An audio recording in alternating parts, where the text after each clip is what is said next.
Ողջույն ընկերներ, այսօր ուզում եմ ձեզ պատմել հրաշքով փրկված մի տղամարդու մասին։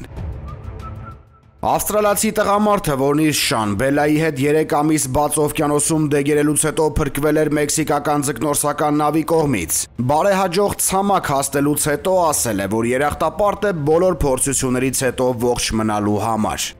Ինչպես գրում է Daily Mail-ը, 54-ամյա Թիմոթի Լինդսեյի Շեդոկը պատմել է, որ գոյատևել է շատ սուշի, նկատի ունի հումձուկը ուտելու, անձրևած ջուր խմելու շնորհիվ, բայց խոստովանել է, որ չէի կարծում, որ ի վերջո ողջ կմնամ։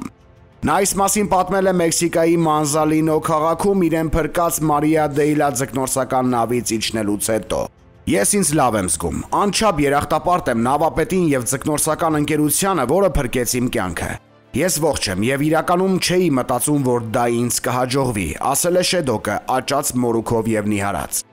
Հայտնի է, որ տղամարդը Սիդնեից է, նա ծով էր դուրս եկել ապրիլին, մեքսիկական Լա Պազ քաղաքից ուղևորվելով դեպի ֆրանսիական Պոլինեզիա։ Սակայն եղանակային վատ պայմանների պատճառով նա ճանապարհից շեղվել էր։ Շեդոկն իրեն նկարագրել է որպես հանգիստ մարդ, ով սիրում է միայնակ մնալ օվկիանոսում։ Հարցին, թե ինչու էր ցանկանում հատել խաղաղ օվկիանոսը, Շեդոկը դժվարացել է բացատրություն տալ։ Ես վստահ չեմ, որ ունեմ դրա պատասխանը, բայց ես շատ եմ սիրում նավարկել, նշել է փրկվածը։ Շեդոկը մանրամասնել է, որ սկզբում իր մոտ ամեն բան լավ է եղել, բայց փոթորիկը շարքից հանել է նավի վրա եղած էլեկտրոնիկան, ինչպես նաև զրկել է սնունդ պատրաստելու հնարավորությունից։ Արդյունքում նաև Բելան գոյատևել են հում ձկների եւ անձրևաջրերի հաշվին։ Շեդոկը պատմել է, որ ծովում եղել են շատ վատ, բայց նաև լավ օրեր։